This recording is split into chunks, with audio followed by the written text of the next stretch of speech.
ভাই রে ভাই, যারা সার্ভাইভাল থ্রিলার খুঁজতেছেন এই মুভিটা একদম আপনার জন্য। এমন এক গল্প যেটা শুরু করলে আপনি পজ বাটনে হাত দিতে পারবেন না। এটা শুধু একটা সিনেমা না, এটা হলো জীবনের জন্য এক নিঃশ্বাসহীন যুদ্ধ। Movie nowhere. গল্পের শুরুটা ভয়াবহ এক ভবিষ্যৎ। দেশ স্পেন।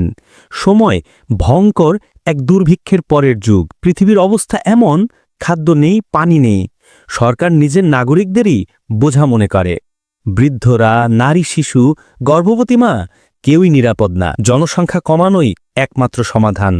এই ভয়ঙ্কর নীতিতে চলতে থাকে মানুষ হত্যা। মানুষ তখন বাঁচার জন্য লুকায়, পালায়, কন্টেইনারে উঠে পড়ে, শুধু একটু জীবনের আশায়। এই বিশৃঙ্খলার মধ্যেই আমরা দেখি এক নারী, মীরা। অভিনয়ে আনা কাস্তিলো, যার পেটের ভেতরে বাচ্চা আর পাশে তার স্বামী। তারা মরিয়া হয়ে পালাতে চায় এই নরক থেকে, কিন্তু নিয়তি যেন তাদের সাথে এক ভয়ঙ্কর খেলা খেলে বসে।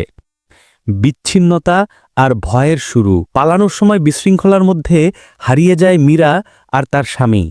মীরা পড়ে যায় একা এক বিশাল মালবাহী কন্টেইনারের ভেতরে। সেই কন্টেইনারে বেঁচে থাকার সামান্য কিছু খাবার, একটু পানি, আর চারদিকে অন্ধকার। এখান থেকেই শুরু হয় সিনেমার আসল ভয়, আসল থ্রিল। কন্টেইনারটা ধীরে ধীরে ভেসে যায় বিশাল সমুদ্রের দিকে। ভেতরে বন্দি মীরা বুঝতে পারে এখন তার সামনে দুটোই পথ, মৃত্যু কিংবা বাঁচার অসম্ভব লড়াই। মায়ের যুদ্ধ, এক নিঃশব্দ আর্তনাদ। পেটের ভেতর সন্তান, বাইরে সমুদ্রের গর্জন, ক্ষুধা আর ভয়। তবুও মীরা হাল ছাড়ে না।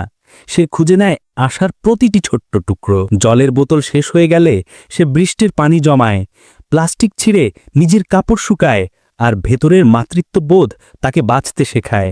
প্রতিটা দৃশ্যেই দর্শক নিঃশ্বাস বন্ধ করে বসে থাকে। মীরা কিভাবে টিকে থাকবে? সে কি সন্তানের জন্ম দিতে পারবে? সে কি কখনো তার স্বামীর কাছে ফিরতে পারবে? এই প্রশ্নগুলোই আপনাকে পর্দা থেকে চোখ সরাতে দেবে না। মনস্তাত্ত্বিক চাপ আর মানবিকতা। নোওয়্যার শুধু সার্ভাইভাল থ্রিলার না, এটা একটা গভীর মনস্তাত্ত্বিক অভিজ্ঞতা। এখানে আপনি বুঝবেন মানুষ যখন চরম ভয় আর একাকিত্বের মধ্যে পড়ে তখন সে কতটা শক্ত হতে পারে। মীরার প্রতিটা নিঃশ্বাস যেন জীবনের জন্য এক যুদ্ধ। একদিকে সে শারীরিকভাবে ভেঙে পড়ছে, অন্যদিকে মানসিকভাবে আরও শক্ত হয়ে উঠছে। প্রতিটা ক্ষণ তাকে মনে করিয়ে দেয়, যদি বাঁচার ইচ্ছা থাকে তাহলে মৃত্যু তোমাকে হারাতে পারবে না। চিত্রনাট্য ও পরিচালনা। এই সিনেমার পরিচালক আলবার্ট পিন্টো এমনভাবে গল্পটা সাজিয়েছেন যে পুরোটা সময় দর্শক মনে করবে সে নিজেই কন্টেইনারের মধ্যে বন্দী। ক্যামেরার ক্লোজ শট, নীরবতা আর সাউন্ড ডিজাইন সবকিছু মিলে এক ভয়ঙ্কর বাস্তব অনুভূতি তৈরি করে। কোনো অপ্রয়োজনীয় ড্রামা নেই, নেই অতিরিক্ত সংলাপ, শুধু এক নারীর নিঃশব্দ চিৎকার আর একটা শিশুর আগমনের প্রতীক্ষা। এই দুই আবেগেই গড়ে উঠেছে পুরো মুভিটা। অভিনয়। অ্যানা কাস্তিলোর অভিনয় এই মুভির আসল প্রাণ। একজন গর্ভবতী নারীর আতঙ্ক, কষ্ট আর মাতৃত্বের শক্তি সে এমনভাবে ফুটিয়ে তুলেছে যে আপনার চোখে জল চলে আসবে। মেকআপ, এক্সপ্রেশন আর বডি ল্যাঙ্গুয়েজ সবকিছু নিখুঁত। তার প্রতিটি চিৎকার, প্রতিটি নিঃশ্বাস যেন মনে করিয়ে দেয় জীবন যত কঠিনই হোক, মা কখনো হারে না। থ্রিল, ইমোশন আর হোপের এক মিশল। সিনেমার সবচেয়ে ভয়ঙ্কর মুহূর্তগুলো যেন এক টুকরো আশার গল্প বলে। কন্টেইনারটা যখন ধীরে ধীরে পানিতে ডুবে যায় আপনি মনে করবেন শেষ, কিন্তু ঠিক তখনই মীরা লড়ে যায়, বাঁচার নতুন রাস্তা খুঁজে পায়। সিনেমার শেষ অংশটা এমন এক ইমোশনাল ক্লাইম্যাক্স দেয় যেটা দেখলে আপনি চুপ হয়ে যাবেন। অশ্রু, ভয় আর প্রশান্তি তিনটাই একসাথে অনুভব করবেন।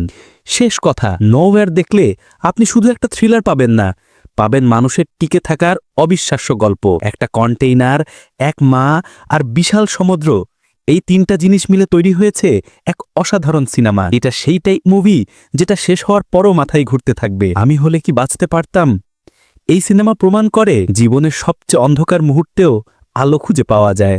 Final verdict. এক নিঃশ্বাসে দেখা যায় এমন সার্ভাইভাল থ্রিলার যেখানে ভয়, মমতা আর মাতৃত্ব একসাথে লড়াই করে জীবনের জন্য। যারা কাস্ট আওয়ে বা 127 আওয়ার্স ভালোবেসেছেন তাদের জন্য এই মুভি একদম পারফেক্ট। যদি মনে করেন জীবন কঠিন, এই মুভিটা একবার দেখুন, বুঝবেন বাঁচার ইচ্ছা থাকলে মৃত্যু থেকেও ফেরা যায়। এমন দুর্দান্ত সব মুভির আপডেট পেতে সাবস্ক্রাইব করুন আমাদের YouTube channel the world of movies.